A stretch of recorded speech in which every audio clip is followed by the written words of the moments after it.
Olá, boa tarde. Boa tarde aqui no Brasil, 14 e tanto. Boa noite para Angola, Carlos Bumba, nosso convidado para esse encontro tão importante, onde nós falamos sobre o turismo rural. Andréa Roque, um abraço para você e obrigada pelo convite.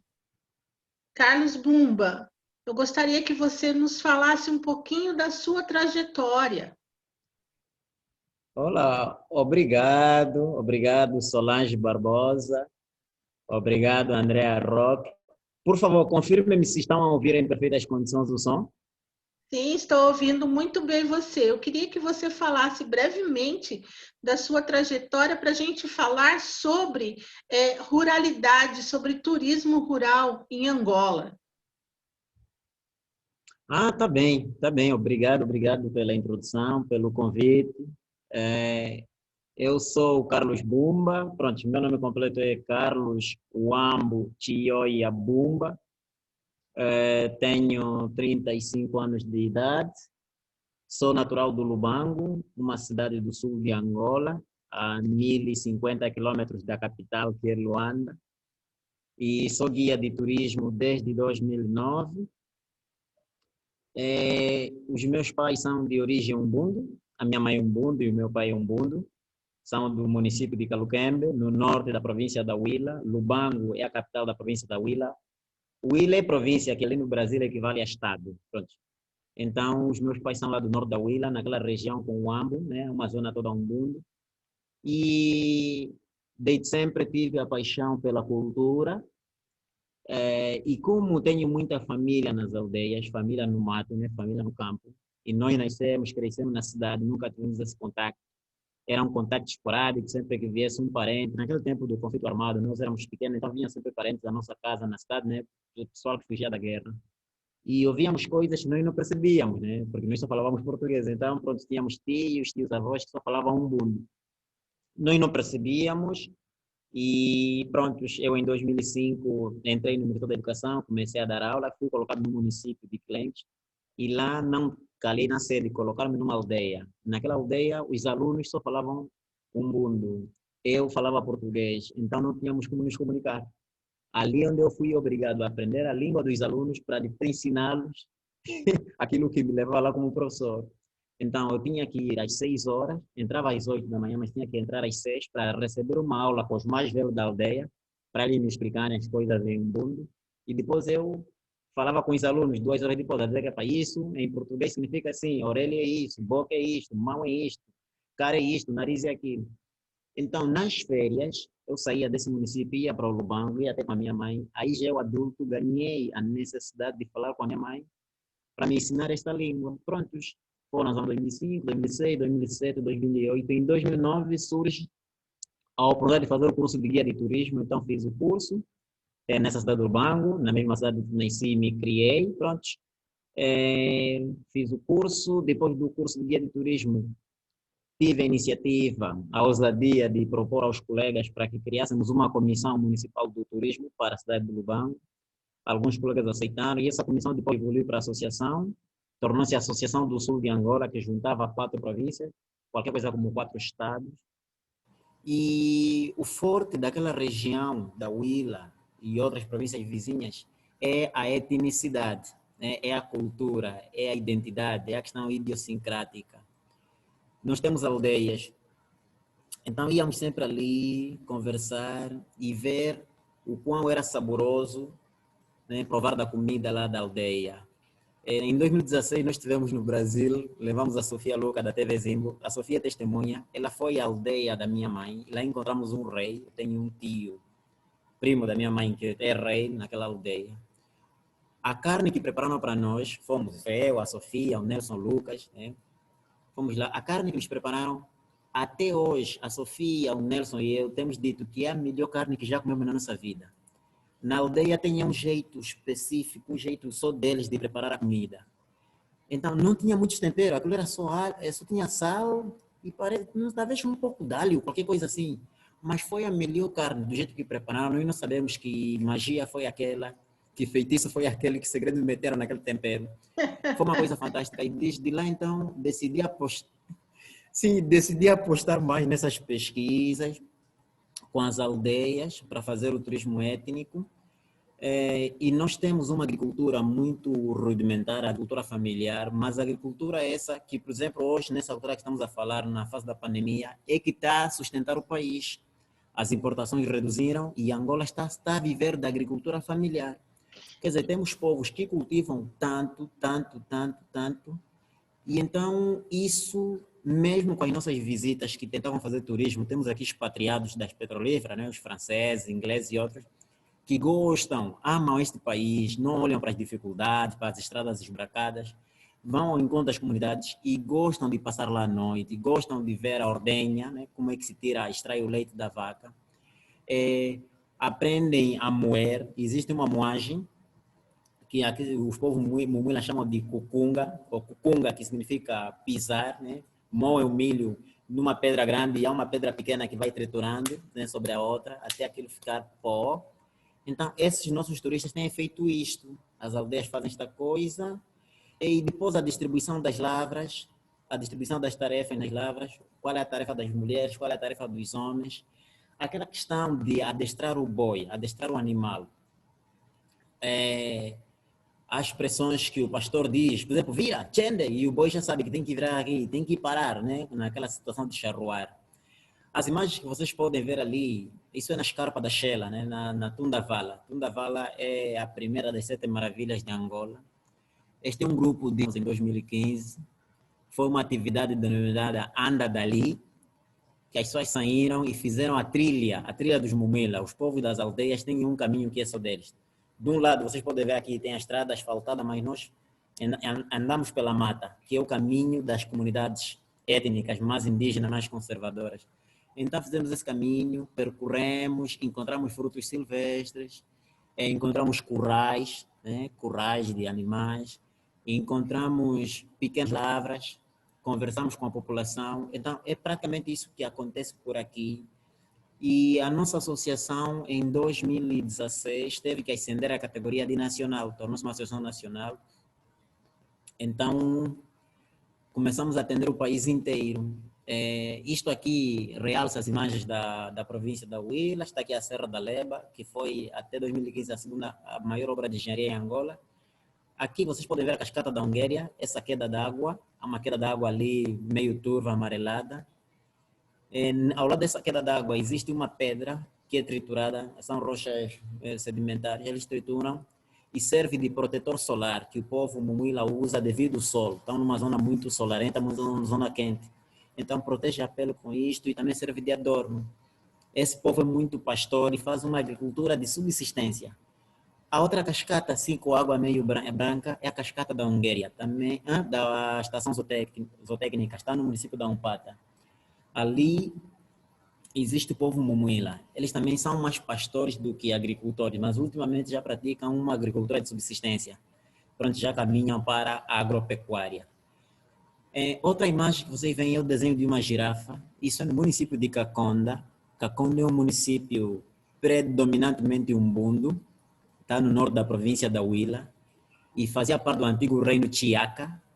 E essa Caconda está a tesouras do Ambo, o Ambo que fazia parte do reino do Bailundo. Então, em Caconda temos um povo que já pratica agricultura, pratica muito agricultura. Bem, essa é a locação da província da Huila, minha província, que está no sudoeste de Angola. Tem a capital, que é Lubango. A parte ocidental e centro-norte é toda planáltica. Pronto, a província tem 79 mil km², e vocês podem ver no mapa, estão ali as províncias vizinhas: Benguela, que é a província litoral, o Ambo, que é o Planalto Central, o Cunene, é a terra do rei Mandume, o último rei que foi derrotado pelos portugueses, mas que resistiu até 1917. Aqui temos os Ovaquanhama, aqui no Cunene, né? No Cunene. Na Huila temos os Ovanhaneca, que são os Mubina, temos o Ovahumbi e o Umbundo. Em Benguela temos um povo Umbundo. No Ambo tem um povo Umbundo. No Namibe, que vocês podem ver aqui na ponta, Namibe é uma província onde está o deserto mais antigo do mundo. No Namibe existe o povo Mukubal. Esse povo Mukubal vive da pastoriça. Como o povo que está numa zona deserta, não faz muita agricultura, porque o deserto não dá quase nada. Então, vivem muito da pastorícia. E quando chega aquela fase que eles precisam de mais comida, sobem o Planalto, vão até a Huila e trocam o gado por milho, por maçango, maçambala, né, que são os cereais. E esse povo alimenta-se muito da carne e do leite, né? O leite azedo, leite de vaca. Um leite que eles chamam o mahine. O mahine já é o leite trabalhado, né? O leite que está meio azedo. Quando não está azedo, chamam de acengela. Acengela é o leite coalhado. Então, depois vocês podem ver aqui, a província da Huila e um pouco o país todo tem condições para vários tipos de turismo. Mas dentro das aldeias é onde se faz isso tudo. Por exemplo, o trekking pela trilha dos Mumilas, que é aquilo que vocês viram, aquela televisão em 2015, chamada Anda Daí. Temos o montanhismo na Tunda Vala, né? Escalar as montanhas. E ali quem nos serve de guia são mesmo as pessoas nativas. A Cachilua é aquela zona da estação zootécnica onde tem uma cascata com água muito pura, água muito clara. O Bimbi é uma fenda, está também no município da Umpata. A Lufinda é uma cordilheira, está no município da Chibia, uma cordilheira muito linda, muito linda.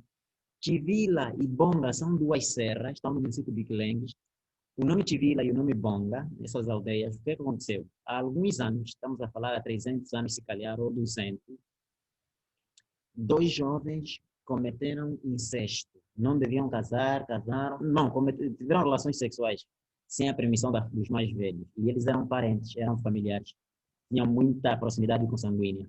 Então foram castigados, morreram e o seu enterro aconteceu assim, quer dizer que mesmo os cadáveres, mesmo as almas não se podiam encontrar.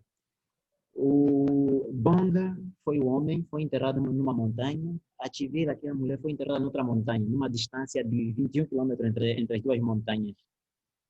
Daí nasceu o nome de Bonga e Chivila, são as duas serras. Quem sai da Huila, do Lubango, da minha terra, para Benguela, passa pelo município de Quilengues, aí onde eu dei aulas, e essas serras são muito avistadas.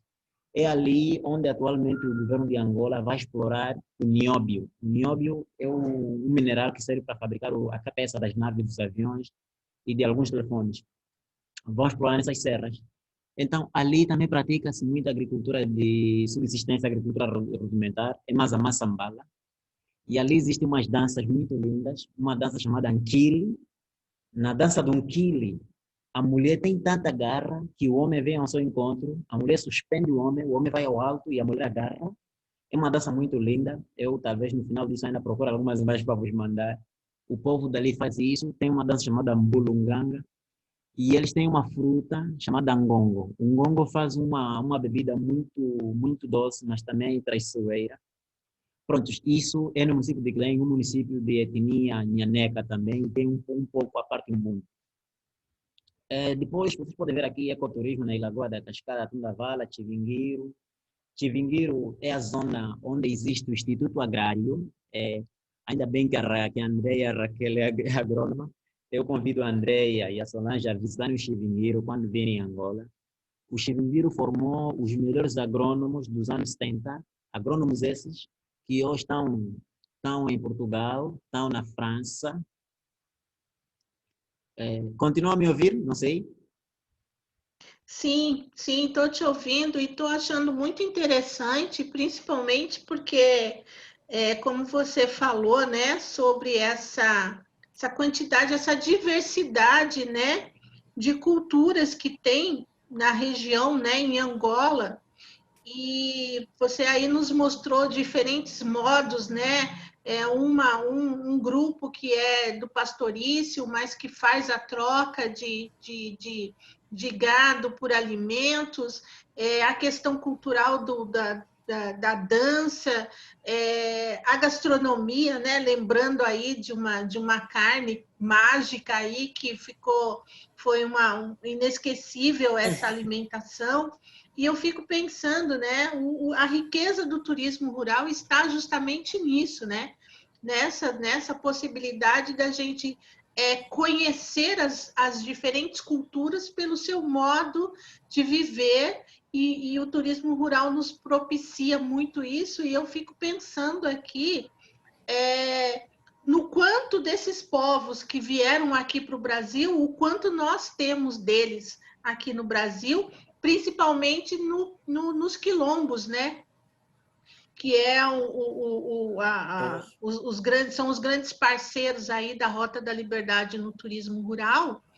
E eu fico imaginando da gente potencializar esse turismo com essa base rural, e gostaria que você falasse um pouco desse momento que Angola está vivendo aí nessa construção do turismo rural, e depois sobre, então, a gente fazer um cruzamento, né? Levar as pessoas a conhecer essas qualidades, esse turismo rural nas diferentes províncias, estados de Angola, e poder fazer trazer para o Brasil as pessoas para verem quais foram as sobrevivências dessas culturas também no Brasil, né? Eu queria que você falasse um pouco disso. Tá bem, Solange, obrigado. Pronto, obrigado, Solange, obrigado, Andréa, e a todos que nos estejam a acompanhar por essa altura.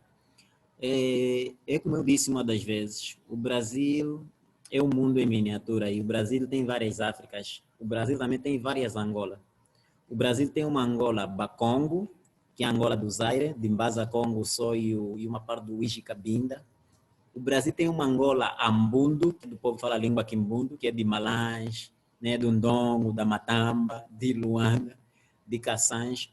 O Brasil tem uma Angola Umbundo, que é a zona de Benguela e Uambo. Esses povos também foram. O Brasil ainda tem um grupo que é do sul de Angola. Naquela fase do tráfico clandestino, ainda na região da Huila e do Namibe, foram traficados alguns povos que foram parar para o Brasil. O que acontece? Há muita coisa que acontece ali no Brasil. Por exemplo, eu soube até que estive a fazer uma pesquisa e reparei que na Bahia as crianças são ensinadas a tirar água no poço, né, que não é que chamamos de cacimba. Também pisam milho no pilau, né, no almofariz. É coisa que veio da Angola. O nome Calunga, por exemplo, nós estivemos aí em Taubaté e a Solange andou conosco, para São Paulo, e vimos muitas zonas, muitos edifícios com o nome Calunga. Havia parece não sei o que é esse Calunga. Calunga é o nome daqui, porque Calunga aqui significa mar, Calunga significa Deus, Calunga significa morte. Quer dizer, Calunga é mistério, porque o mar é misterioso, Deus é misterioso, a morte também é um mistério. Então, esse cruzamento é possível, sim, é possível. Aquela rota toda do escravo que existe aí pelo Brasil, por Maceió, por Minas Gerais, a zona de São Paulo, aí o Vale do Paraíba, o Rio, a Bahia, um pouco a zona de São Luís, aí Maranhão, essa zona toda tem conexão com Angola, desde a cultura imaterial, estamos a falar da parte simbólica, a parte da conexão, da religiosidade, da espiritualidade, a invocação do espírito dos antepassados, por exemplo, para curar a doença de uma criança. Isso aqui tem. Quando uma criança está doente, os mais velhos, se não tiverem solução, ao fim do dia, lá ao entardecer, ao pôr do sol, eles pegam na criança e invocam os antepassados e dizem: vocês que estão do outro lado, só se essa criança não tem o vosso sangue, mas se ela tiver o sangue, ela tem que curar. E no dia seguinte, por uma questão de crença, a criança cura. Então, isso aqui ainda existe. Nas cidades, nós não estamos a fazer isso, infelizmente, mas nas aldeias existe uma questão de se proteger. Falar do turismo rural, falar do agroturismo é falar de cultura, porque a cultura dos nossos povos é mesmo essa. Estão distribuídos. Por exemplo, o povo do norte, Mbaza Congo, está muito mais virado para o comércio. Tem uma agricultura, mas faz bem o comércio. O povo Ambundo, que fala o Quimbundo, tem uma cultura muito voltada para o cultivo da mandioca. E já o povo Umbundo tem uma cultura voltada para o cultivo do milho. O povo Nhaneca, lá no sul, e o povo Quanhama, mas o povo Mucubal, tem uma cultura voltada para a criação de gado. Está ali. Então, e em termos de gastronomia, há muitos pratos típicos. Sabemos que a mandioca, ou a batata, o feijão e o milho vieram da América, vieram do Brasil. Isso foi trazido a Angola, a África, de uma forma geral, há 300, 400 anos. Mas hoje está tão enraizado, está tão na nossa cultura, que nós não damos conta que é uma coisa que veio. E esse povo já vive disto. Então, há uma coisa nesse turismo rural, nesse agroturismo, nesse turismo cultural, que as aldeias de Angola, de uma forma geral, quer no norte, quer no leste, quer no sul, quer no centro, têm, eu chamo isso de mania, têm a mania de receber visita e não permitir que a visita volte sem nada. Dão sempre uma coisa. Por exemplo, em Baza Congo, aí no povo Bakongo, nós vamos lá, somos recebidos com uma bebida que chamam de matombe, lunguila, né? Uma bebida típica, feita mesmo ali. Aí onde Diogo Cão esteve, em 1482, no Soio, na Ponta do Padrão, na zona do Quime, na ilha do Quime, né? E de Chilo de Abocolo, né? De Chilo de Abocolo, significa por aqui passam os caminhos da história, é uma língua Kikongo. Lá há um prato que eles fazem muito, muito bom, que é sacamadeço, são folhas, né? São verduras, sacamadeço. É muito bom aquele prato, muito bom. Há um peixe chamado maluia, que é de lá, e qualquer visita que lá vai receber isso, levamos embaixadores, receberam isso. Na Huila, dão a quiçangua, né? Na Huila, no Ambo, em Benguela, dão a quiçangua e o macau. O macau é uma bebida alcoólica, fermentada, feita da maçambala. A maçambala é um grão, é um cereal. A quiçangua é feita de milho, essa é docinha, não embebeda. Em outros casos, faz-se o caporroto, né? O caporroto é o nosso aguardente, assim como ali existe a cachaça. Tanto é que se diz que a cachaça do Brasil tem influências do aguardente de Angola. Então faz-se isso. Na zona do Zambundo, onde se fala o Quimbundo, Malange, Luanda, Kwanza Norte, aí nas terras de Jingambande, Angola, dá um maruvo, né? Que é feito dá um maruvo, que é extraído das palmeiras. Então tem isso. Em termos de pratos, né, em termos de gastronomia, há muita riqueza. Estamos a ver aqui nas imagens, são crianças da etnia Humila, lá no município dos Gambos. Gambos é um município que a semana passada teve tremores de terra, porque é uma zona sísmica desde o tempo colonial. Faz parte da maior reserva de granito do mundo. Faz parte da província da Huila. Essas crianças, como estão a ver, têm os penteados, têm os adornos. Aí estão aqui as mães, meteram, isso chama-se paléqua, essa forma de vestir pano. A Solange tem imagens minhas, se não tiveram mano, quando fomos ao Brasil, eu vesti assim, quando fomos lá na fazenda Corutuba, em Pindamonhangaba, no festival. Eu me vesti com esses trajes, meti assim. Então, aqui estão as crianças, têm os seus cortes, têm os seus penteados, que o penteado para criança é diferente do penteado para adulta. Aqui, essa imagem de seguir é o povo Muhimba. Aquela pedra que eu vos disse que existe naquela cascata que eles trituram para proteger a pele dos raios solares, a mesma serve de adorno. Essas mulheres estão com a pele meio bronzeada. Isso é o quê? Elas pegam a pedra, moem e depois misturam com a manteiga que extrai do leite do gado. No leite da vaca, eles tiram a manteiga, misturam com essa pedra, né, com o pó da pedra e fazem esse protetor solar. Vejam que a indústria farmacêutica só descobriu o protetor solar há poucos anos e esse povo já usa isso há séculos. Serve de adorno e serve de protetor solar. Tá aí, elas pisam essa coisa. Vejam que o boi aqui tem um valor amplo. O boi tem um valor sagrado, o boi é religião. O boi tem um valor cultural, porque a mulher, quando entrega em casamento, a família do boi tem que entregar o boi. E o boi ainda nos dá a manteiga que serve para fazer essas coisas do cabelo e da pele. Essa aqui é uma menina mumila, meteu aqui os seus chocalhos, que ele chama de non-kick, isso nos pés. Isso auxilia, faz um som quando ela dança, é muito bom.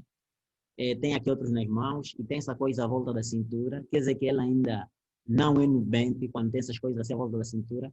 Ela, quando se tornar noiva, vai cruzar aqui nos seios algumas miçangas. Por enquanto, não tem nenhum pretendente. E tem o seu cabelo preto, mas meteu também um pó, meteu um líquido que eles pegam há uma árvore daquela zona, a Omupanda. Eles pisam a Omupanda. Também vão buscar um pouco a manteiga, tiram o leite da vaca, misturam e fazem o adorno, o tratamento do cabelo. É isso que acontece com essa menina. Vocês aqui podem ver diversidade étnica. Nós temos os Nhaneca, que são Muila, temos os Luchilengue, Musso e Ungambo. Temos os Nkumbi, os Humbi, os Handa, os Mulondo, os Kuvelai, os Chipungu e os Mukwando. Isso na província da Huila. Depois temos o Zumbundo, e o Zumbundo tem as suas variantes. Tem um subgrupo Epembe, que é o grupo da minha mãe. Tem o grupo Hanha, que são os de Benguela, também na Huila existe. E tem os Lumbali, que estão um pouco em Caluquembe e um pouco no município de Quilengues. Depois temos os Nganguela. Nganguela estão no leste da Huila, depois vão para o Quando Cubango, aí na zona do Delta do Okavango. O povo Nganguela tem uma particularidade que eu quero vos contar. Nganguela planifica sempre ter 10 filhos. 5 rapazes e 5 meninas. Então, o primeiro filho do Nganguela, se for homem, ele dá o nome de Ndala. O segundo filho chama-se Cambinda. O terceiro é Caçanga. O quarto é Cativa. O quinto é Tiamba. Se for nas meninas, a primeira é Nhama, a segunda é Mutango, tem a Cacu, tem a Ambaco e tem a Intumba. Quer dizer, se você ouvir um desses nomes, quer dizer que este aqui é primeiro filho ou é segundo filho. O povo Nganguela tem essa cultura, é muito forte, muito forte. E é o povo que tem o palhaço, né? Tem as festas da circuncisão, que eles chamam de Mukanda, quando o rapaz faz a circuncisão. É muito bonito, todos os povos fazem, mas na forma dos Nganguela é muito diferente. Depois temos os povos Ovahilelo, que são os Kuvale, os Muarcahona, os Himba e Ndimba. Esses Ovahilelo estão na Huila e também estão no Namibe. Onde temos os Mucubais. Mucubal é um decalque, o nome correto é Kuvale. Esse é um povo que vive mesmo, esses só vivem da pastorícia, porque estão numa zona desértica. E tem aquela zona vizinha da Huila, por isso eles fazem a fronteira. Os Ovanganguela fazem apicultura, tem a cultura do mel, e cultivam também muita mandioca. E são bons pescadores, fazem a pesca fluvial, a pesca artesanal, são muito bons. Também praticam alguma pequena agricultura. Já os Umbundo fazem muita agricultura, são mais agricultores do que pastores. Os Nhanecas, sim, são mais pastores do que agricultores, mas hoje por hoje já existe essa troca. Depois temos os Chocoi, na Huila também temos Chocoi, no município de Caconda, temos os Chocoi, na Jama também temos os Chocoi. Esses Chocoi são das Lundas, o povo que tem a figura, a estátua do Pensador, que tem a Manapó, que tem a taça da Tianda. Exatamente. Exato, Inclusive, da estátua do aqui no Pensador. Brasil são conhecidos como quiocos e são os responsáveis, inclusive, que ficou colocado na cultura popular, né? E isso é muito interessante culturalmente, são os responsáveis pelos provérbios. Então, nós temos muitos provérbios daqueles povos negros antigos e a grande parte deles é por parte dos Chokwe, que aqui no Brasil ficaram conhecidos como quiocos. Sim, Kyoko é um decalque de Choco, o nome é Choco. Aqui, os primeiros estudiosos antropólogos não conseguiam dizer Choco, então aportuguesaram, criaram uma corruptela para Kyoko. Realmente eles têm muitos provérbios, têm mesmo muitos, muitos. E a organização econômica dos Chokwe é a apicultura. Eles trabalham muito mel, extraem muito mel. Também fazem uma pequena agricultura. No Brasil, nós encontramos, por exemplo, quando tivemos aí, a Solange andou conosco, fez-nos conhecer muitos sítios, encontramos muitos derivados do milho, muitos. Há um nome que vocês chamam ali para o coice, nós aqui o funs, né, que uns chamam de pirão, ali tem outro nome, mas é feito também do milho. Há um outro nome. Mas é uma coisa que no Brasil evoluiu e que nós gostávamos de fazer esse intercâmbio com milho. Aqui é angu de fubá.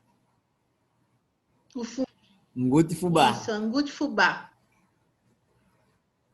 Pois, então aqui existe muito isso, mas agora aqui no Brasil até já fazem sorvete de milho. Fazem muita coisa com milho. Muita coisa mesmo, e que nós gostávamos de enriquecer, né, ter mais derivados do milho, porque aqui o milho só faz a sopa, faz a papa, né? Faz a papa, faz o funs e a canjica, né? A canjica que os nossos irmãos de Cabo Verde chamam de canchupa. Não temos outras coisas com milho, sim, faz também a quiçangua. Mas aí no Brasil nós vimos que se faz muita coisa com milho. Então, existem esses paralelos entre Angola e Brasil. Existe aquele povo que se chama Benguela aí no Brasil, que veio de Benguela, né? Aliás, numa conversa com a Solange e o Vita, falamos da Teresa de Benguela. Há muita coisa. A forma de dançar, a forma de saudar, existem. E na agricultura, que os homens têm a missão de cuidar do boi e a mulher tem a missão de cuidar da terra, do campo, né? Quem pega na charrua é o homem, mas quem faz a sacha é a mulher, né? Quem tira aquele capim miúdo que atrapalha o milho. Essa distribuição é fantástica. Quando se vai à lavra, o homem leva a sua katana, leva o seu machado, leva o seu capote, o seu casaco. A mulher leva a cabaça. Na cabaça mete a quiçangua. Trabalham. Ao meio-dia, quando a fome bater, então tomam a quiçangua. Existe aqui, nas aldeias, uma coisa linda, linda, linda, linda, linda, linda. que é o funs, né? O funs de milho, né? A pasta de milho, o pirão, uns chamam de funs. No norte é funs, no sul de Angola é pirão. O funs que passa a noite, no dia seguinte, para não ser deitado, ele é aproveitado de que maneira? A ação mesmo no fogo, em brasa. Então, esse funs assado chama-se mbombá. Mbombá, eles chamam de mbombá, é o funs assado, né? Pirão assado. Ganha mais propriedade, é que serve de merenda. Mbombá é praticamente a merenda, come-se no dia seguinte. E toma-se com quiçangua. É uma coisa muito, muito, muito, muito, Aqui muito no rica, muito Brasil, rica. aqui no Brasil a gente faz a polenta, né? Que é o angu, Pois, de uma forma mais espessa. E também essa polenta amanhecida, ela é cortada e frita, que ela acompanha o café. ok, ok, pois, aqui, olha, então é quase igual, é quase igual, igual. É, a nossa preocupação é esta, o que nos preocupa hoje é o quê? À medida que o asfalto avança, as culturas vão se desaculturando. Quanto mais o asfalto avança, mais avançam outras coisas. E nesta fase, nós estamos a falar, nesta fase da pandemia, por exemplo, as aldeias estão salvaguardadas. As aldeias não correm risco de apanhar o vírus, não. Porque têm um estilo de vida muito próprio, muito adequado, que até nos causa inveja. Têm um clima puro, não há poluição, sabem dar o tratamento do lixo. É impressionante como é que as aldeias têm noções de ecologia, noções de higiene. Quando nós que andamos nas cidades com os nossos títulos de licenciaturas, mestrados e doutoramentos, somos os que mais poluem o meio ambiente. Mas nas aldeias não é isto, não é isto. É fantástico. É fantástico. Depois temos nas aldeias o Ochoto, né? O Onjango, que é a zona onde a família se reúne às manhãs ou às tardinhas para receber o conselho. Aí onde se passam os provérbios, aí onde existem aquelas questões que a mulher grávida não pode passar uma zona de fogo, né? As três pedras não pode saltar. É uma questão de crença, temos que aceitar. É onde ensinam que os jovens não podem assobiar ao entardecer, porque o sol leva muita coisa, segundo a tradição. Os mais velhos passam muitos conselhos, muitos.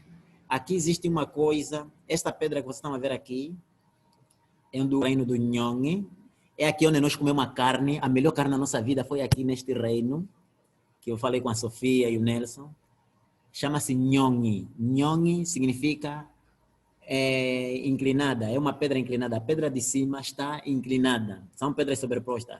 Nhongue, na língua umbundo, Nhongue, quer dizer que está inclinada, aí que assim o Nhongue. É ali onde nós estivemos em 2016. Eu depois vou pedir à Sofia para ver se ela ainda consegue os vídeos para vos mandar, do momento que estamos aí, nós almoçar, e nos explicaram muita coisa. Aqui existe uma zona do Zacocoto, onde estão os crânios dos reis antigos, que para chegar é preciso fazer um ritual. Existe o Soba, né? O Soba, que é o rei, tem duas mulheres, mas ali na aldeia ele só fica com uma mulher, não com a primeira, tem que ser com a segunda, porque a primeira mulher tem que ficar lá na casa dele. Quando toma o poder aqui, ele entra com a segunda mulher. Existe um conselho do reino, onde existe o secretário, existe o homem das relações exteriores, né, daí do SOBA. Eles têm toda a estrutura orgânica, do ponto de vista político, que tem equivalência com outros sistemas do mundo. Tem essa equivalência. E pronto, e para entrar ali, cada um, ele benzida na mão, né? Somos abençoados na mão. Purificam-nos, é uma purificação que eles fazem na mão com a folha de chandala, aloe vera. Eles pegam a folha da aloe vera Aloe e, vera. sim, e limpam as mãos, a babosa, né? Não sei se Sim, é, babosa. pois limpam as mãos com a folha daquilo, quer dizer, para tirar toda a maldição. Quem entra ali tem que entrar limpo. Então todo mundo ele passou daquilo na mão. É uma coisa linda, uma coisa linda. E nós ali, em 2011, tivemos um fenômeno, já vai há 9 anos, fomos fazer uma visita e às tantas, um dos mais velhos do conselho quis nos fazer uma prova para saber até que ponto éramos maduros. Então ele fez um ritual e de repente apareceu uma cobra a voar, uma cobra gigante que deitava fogo. É que nós aí ficamos cheios de medo, medo. Mas pronto, ele disse, não, isso é só para vocês verem que aqui temos outros poderes. Nós, prontos. Na altura, nós não Carlos, estávamos, sim, Carlos, essa riqueza toda que você traz, né, sim, através dessas histórias, dessa narrativa sua, Você também fala da preocupação com a chegada do asfalto, tirar essa qualidade dessas comunidades, né? E nesse momento, quando se fala no turismo em Angola, há uma preocupação com a defesa dessas comunidades, há o envolvimento dessas comunidades nesse processo? Fala um pouco disso para mim. Sim, nós estamos preocupados porque as comunidades estão invadidas, estão frágeis, estão vulneráveis. E a nossa preocupação, escrevemos já para o governo. Os próprios ministérios têm uma política. A lei do patrimônio cultural, né, é uma lei de 2005 que foi atualizada, só sofreu algumas emendas. Fala da defesa, da proteção destes povos. A nossa Constituição também tem ali a defesa das minorias, mas a lei não é suficiente, porque isso tem que ser uma questão de pragmatismo. A aplicabilidade da lei é muito fraca, é muito escassa. É muito escassa, fica muito no plano teórico. Elas estão a avançar porque é uma questão do plano econômico. Do ponto de vista econômico, essas comunidades estão carentes. Então, aparece alguém com poder econômico, mete ali uma loja, depois quer asfaltar, mete ali uma música, já não querem um batuque. Os jovens das aldeias vão para Luanda, nós estamos a ver o êxodo rural. O êxodo rural é grande, que está a dar a explosão urbana. Os jovens saem das aldeias, há cada vez mais jovens saindo das aldeias para as cidades, à procura de melhores condições. Ele fica numa cidade como Lubango, Benguela, Uambo, Luanda. Ele faz aí um trabalho, consegue uma motorizada, consegue um aparelho de som, vai para a aldeia. Então, já não quer aprender agricultura, isso é que nos preocupa. Não existe herança. Os mais velhos estão a ir embora, estão a morrer, os jovens estão a suceder, não estão a aprender agricultura. Já temos uma questão triste, que nas aldeias as pessoas já não querem comer carne de galinha, galinha reja, galinha nacional, galinha pura. Estão também com a fama, com a ilusão de comer o frango que é um cadáver, coisa importada. Pronto, porque não existe essa transmissão. Então as aldeias estão mesmo muito desvanecidas do ponto de vista da proteção cultural. É preciso criar sinergia, daí que a rota binacional, essa parceria com a Rota da Liberdade, a questão dos quilombos, né, como é que os quilombos são preservados, isso ia servir de modelo, ia servir de reforço para Angola. Daí que essa questão de fazer um Mbasa Congo, Cais do Valongo, ia nos ajudar muito. Em Mbasa Congo, por exemplo, na cidade, os jovens nem conseguem falar Kikongo, só falam já português. Só nas aldeias que os mais falam Kikongo. Aí está o problema. Há muita riqueza nisso, mas está-se a perder. À medida que o asfalto avança, as pessoas também aculturam-se. Há muita desaculturação. Nós tentamos ir buscar uma ideia de um cardeal da Igreja Católica. Ele já é falecido, é do Congo Democrático, chamava-se André Mwalula. Ele sempre dizia, se o cristianismo cristianizou a África, nós temos que africanizar o cristianismo. Porque em parte também as igrejas, né, o cristianismo também contribuiu para a nossa aculturação, porque o cristianismo é uma cultura que se impôs sobre as nossas. E o nosso povo hoje também está abandonando muitas práticas, acha que aquilo é misticismo, acha que aquilo é atraso, acha que aquilo é demônio, e preferem abraçar uma causa, uma cultura muito cristã. Depois a questão comercial, à medida que avançamos com o hábito das cidades, as aldeias estão a ficar muito pobres, muito pobres. Estamos a perder grandes coisas, mas essa pandemia veio despertar a preservação da cultura, a preservação da nossa forma de produção agrícola, porque a agricultura familiar que nessa altura está a sustentar o país. Mesmo os jovens que estavam nas cidades muito fugiram, quem tem familiar nos campos fugiram porque Luanda está cheia de casos de Covid-19. Os jovens estão a fugir de Luanda, quem tem familiar no campo vai para o campo e lá agora estão a tentar fazer uma certa agricultura, mas ainda é um problema sério, porque a juventude já não sabe agricultura, a juventude está mais nas cidades. Quer comprar um carro, quer uma casa, quer ter uma mulher na cidade, não quer estar no campo, na aldeia. Daí que nós precisamos muito, falo isso nós enquanto Associação dos Guias de Turismo e Servidores Artísticos de Angola, na qualidade de parceiros do Ministério do Turismo, Ambiente e Cultura, na qualidade de parceiros dos governos provinciais, para ver essa questão. Em agosto do ano passado, a nossa associação co-organizou na província do Namibe, com um grupo Namibe Histórico, o primeiro fórum sobre a preservação do patrimônio cultural. Foi um fórum onde abordamos várias questões, e lembre que o Namibe, por exemplo, foi colonizado por pernambucanos de origem algarvia, em 1849. O Namibe tem muito de Pernambuco, muito. mas houve lá uma questão de criolidade, né? Há um povo crioulo chamado Quimbari, né? O povo Quimbari, que vem da fusão de um pernambucano com alguém do norte, porque o colono, quando chegou lá, não quis mais colonizar o povo daí para aprender a fazer o trabalho da pesca. Foi buscar povos do Kwanza Sul, de Luanda, e transportou, fez o desterro. E esses foram se cruzando, também foram se cruzando com os mucubais. E há muita tradição. Existe, por exemplo, a arte funerária Mbali, já que naquela altura o povo, o colono, tinha a forma de fazer as suas campas, pôr a fotografia numa pedra de mármore, e o preto ou o mestiço não tinha essas possibilidades. O que eles faziam? Na campa de alguém, desenhavam as coisas que o falecido fazia em vida. Se era uma mulher lavadeira, então desenhavam ali uma tábua de lavar. Se era um pedreiro, mete aí na campa um prumo, uma colher. Se era um alfaiate, desenha aí uma máquina. Então, essas campas estão ali, existe essa arte em Bali, só que está dispersa.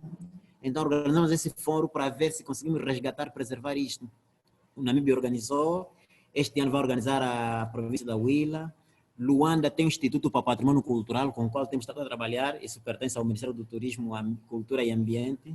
Esse instituto está nos ajudar para ver se conseguimos ainda preservar alguma coisa, mas não tem sido fácil. Nós já demos conta, o que nos falta aqui é mesmo formação. Por muito boa vontade que tenhamos, sem formação não vamos lá. Então, com a Precisa da Rota da formação. Liberdade, sim, com a Rota da Liberdade vamos ter que fazer essa formação, mas a formação é aquilo que dissemos, nós temos que ver primeiro, temos que levar os nossos para ver como é que se faz as coisas ali, para eles depois virem aqui e aprender melhor. Muito bom. Nós estamos aqui com a sua apresentação e na página 14, né? Rota do milho e do feijão, rota do maçango e da maçambala, rota do tabaco. Sim. Essas rotas são rotas turísticas, elas já estão sendo vendidas ou elas estão em formatação, elas são uma possibilidade? Não, as rotas já são reais, já são execuíveis, já foram divulgadas, já foram testadas, experimentadas. Temos grupos de expatriados que continuam a fazer. Infelizmente, são sempre os expatriados, né, das petrolíferas que têm paixão por essa Angola, porque o angolano ainda não tem a noção da ruralidade, né? Para ele a ruralidade ainda é um atraso. Mas já hoje, por hoje, já começa a despertar esse sentimento. Essa rota do milho, por exemplo, é feita em vários pontos de Angola. Fazemos a rota do milho, você está aí a grande produção do milho. Temos a rota do maçango, que é outro cereal. O maçango é um cereal que resiste à seca. As províncias da Huila, Cunene e Namibe, como às vezes sofrem estiagem, às vezes não chove por longo tempo, o milho não aguenta, não resiste. Então eles fazem esse jogo. Se sabem que esse ano haverá estiagem, cultivam maçango, porque o maçango resiste, pode ficar mais de um mês sem chuva, ele aguenta, assim como a maçambala.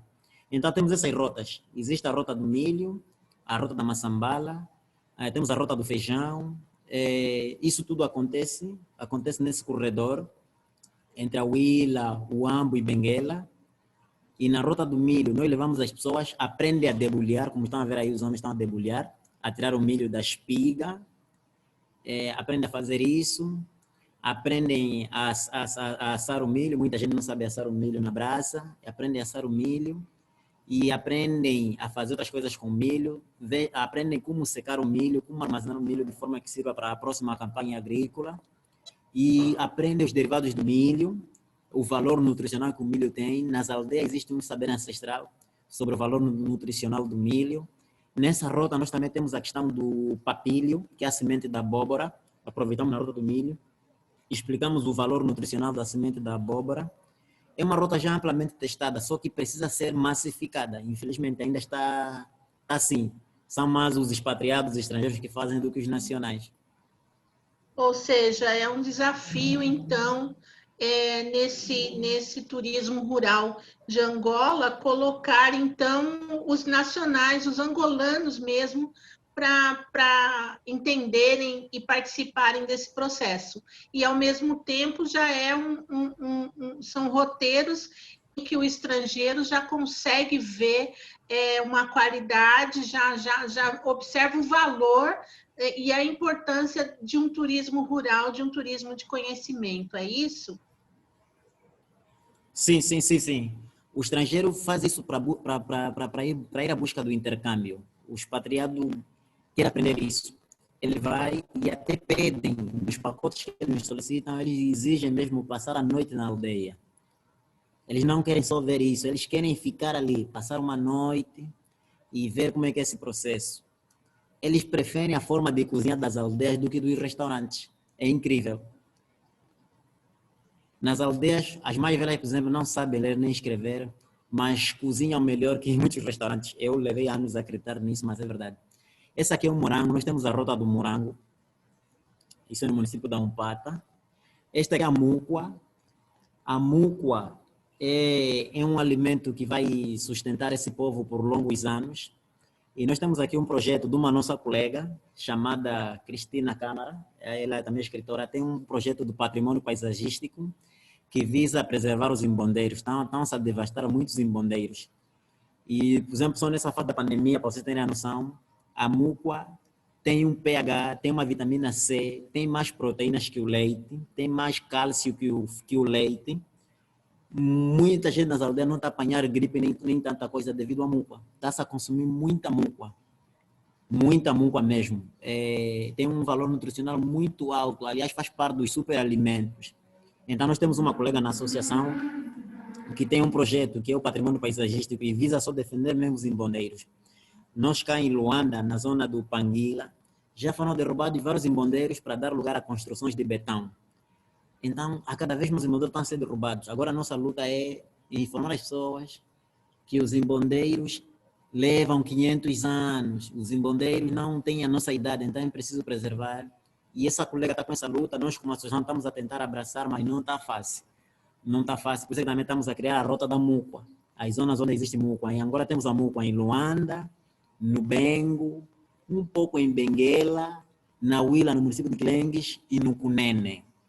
São os grandes municípios com muita múcua, que ali chamam de baobá, né? Aí é baobá. A múcua é o baobá aí no Brasil. Aqui no Brasil é baobá. Pois aí é baobá. Aqui nós chamamos de múcua. A múcua vem do imbondeiro. O imbondeiro é a árvore que dá múcua. E é interessante essa questão do baobá, porque a gente não conhece a fruta. É muito interessante. Aí eu estou vendo aqui a festa do boi sagrado, a fruta, né? É a múcua. Que a gente tem uma... Sim, a festa... No território brasileiro, basicamente em quase todo o território brasileiro, mas principalmente no Nordeste, a civilização do boi, a festa do boi, nós temos os vaqueiros, né?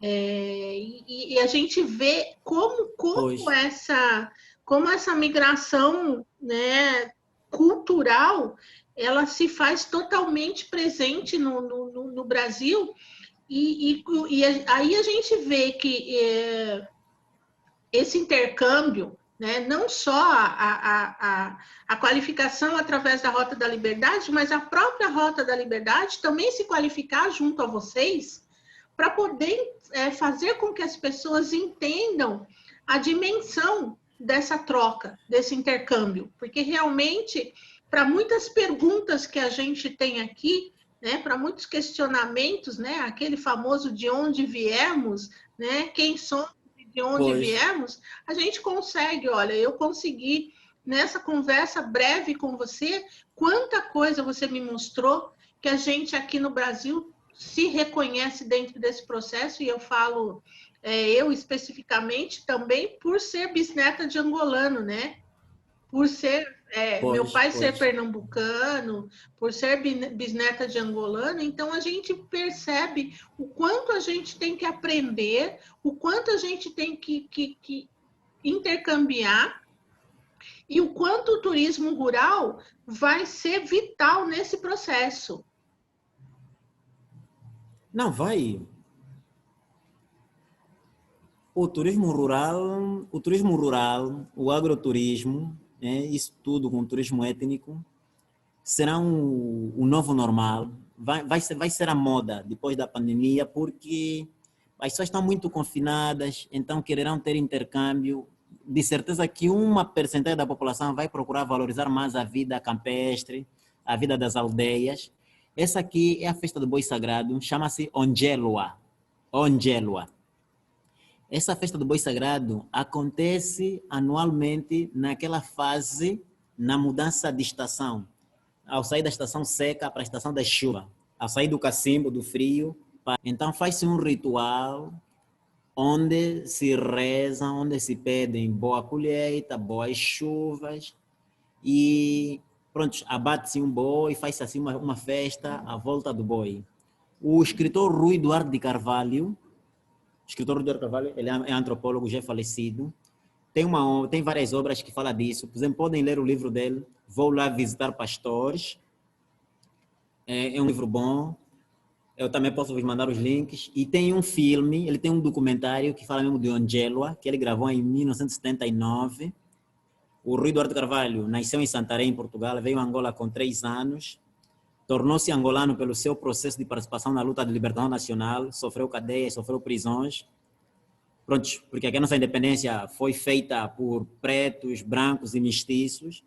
O Rui Duarte Carvalho, o Pepe Tela são desse grupo. Então, ele amou sempre esse povo, estudou muitos povos de Angola, é um precursor dos estudos do padre Carlos Terman, outro etnógrafo que andou por aqui. Então, ele fala muito disso. Eu depois também posso vos mandar os links, né, os documentários que ele já fez, e fala muito disso. Então, nos meses de julho e agosto, entre julho e agosto é que acontece essa festa. Este ano, por força da pandemia, não temos. Isso acontece muito aí na Huila, em Benguela e no Namibe, Onjelua, que é a tal festa do boi sagrado. Entre junho e agosto, conforme consta ali. Mas esse ano, pronto, há aqui confinamento, há distanciamento, e os próprios nossos mais velhos, as autoridades tradicionais, o poder ancestral, tomou a iniciativa de cancelar isso e esperar para o próximo ano, talvez até lá as condições melhorem. Isso de certeza que aí no Brasil tem. Certeza que no Brasil tem. É o que a Solange disse. A cultura, talvez não podíamos pô-la numa escala de progresso, porque a cultura é sempre atual e atuante. E ela tem um poder de se repercutir, tem um poder de se reproduzir, tem um poder de se perpetuar noutras gerações. Penso que está no nosso DNA, está no nosso DNA. Está no nosso DNA. Daí que o angolano se revê muito no Brasil, daí que há muita similitude entre angolanos e brasileiros. Sim, porque a base cultural, a base social, a base econômica, uma base importantíssima da formação do povo brasileiro, a gente deve a esses povos, né? E o quanto o turismo pode contribuir nesse processo de autoconhecimento, de reconhecimento, de conhecimento. Então, assim, eu fico muito honrada pela Rota da Liberdade poder ser parceira, ser um caminho para que a gente possa realmente construir, né, essa ponte, né, em que a gente possa ensinar, mas principalmente em que a gente possa aprender muito, né, com o turismo rural em Angola, trazendo para um diálogo com o turismo rural que a gente vê nas comunidades negras tradicionais, nos quilombos aqui, e transformar isso num processo em que basicamente todo mundo, né? Porque a gente sabe, como você disse bem no começo, os povos angolanos eles estiveram presentes na formação cultural das Américas, na Europa, e imagina a gente poder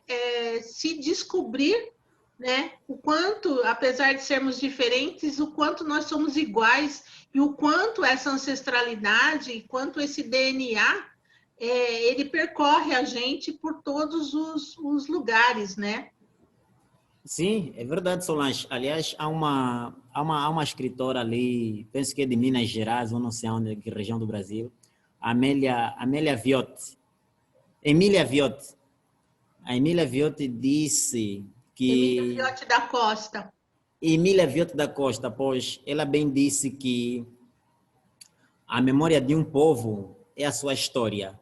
E todo povo que não conhece a sua história está fadado a cometer no presente os mesmos erros do passado. Então, há muita coisa que vocês ali, nossos irmãos do Brasil, se perguntam por que nós somos assim, por que eu reajo assim, por que tenho essa intuição, por que o meu espírito bate assim, por que eu me identifico muito com isto. Às vezes são perguntas que o Brasil não dá resposta, às vezes é preciso regressar às origens. Daí que nós, a Associação dos Guias de Angola e a Rota da Liberdade, queremos pegar naquele decreto das Nações Unidas, que fala da década dos afrodescendentes, e pegarmos toda a gente que se identifica com a África, que se identifica com a ruralidade, que se identifica com as aldeias, que se identifica com o campo, e viajar à África. Eu fiquei feliz só de saber que no Brasil existem pessoas que não têm nenhuma ligação, nenhuma ascendência africana, mas têm uma ligação espiritual, têm uma conexão, apaixonam-se pela cultura africana. É muito forte, para mim isso é muito forte. Então, se pegamos aqueles que têm ascendência, que têm origem africana, e aqueles que se identificam com a cultura, com o modo de ser, com a história da África, penso que estaremos a criar uma task force tão viva, tão grande, capaz de revolucionar a nossa forma de fazer turismo. Penso que esse é o turismo que vai ficar para o resto da vida, o intercâmbio, as vivências, o estilo de vida, né? Vender emoções, vender prazer, a hospitalidade. Aprendemos outra forma de receber as pessoas como recebem aqui nas aldeias. Como é que se recebe as pessoas aqui nas aldeias? É cantando, é dançando. É muito bonito, é muito bonito, é muito bonito. E isso o Brasil tem muito. Daí que esse cordão umbilical que o Brasil tem com Angola, precisa ser alimentado. Não é um cordão umbilical que se cortou. Quer dizer, não há um desmame. E é uma cultura que se retroalimenta.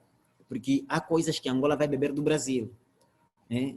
É sempre assim, retroalimenta-se. Então, daí que nós estamos condenados.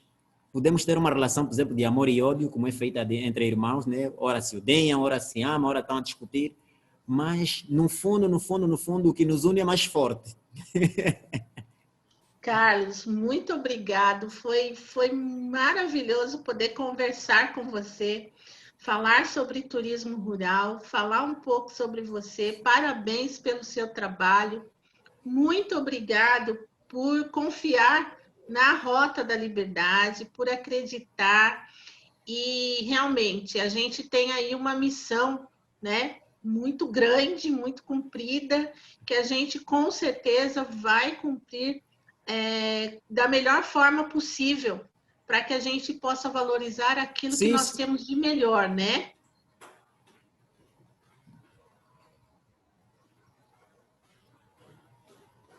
Eu quero te agradecer muito por você ter aceitado essa conversa com a gente, da gente poder estar participando dessa conferência intercontinental de turismo rural. Foi maravilhoso. Um grande abraço para você. muito obrigado.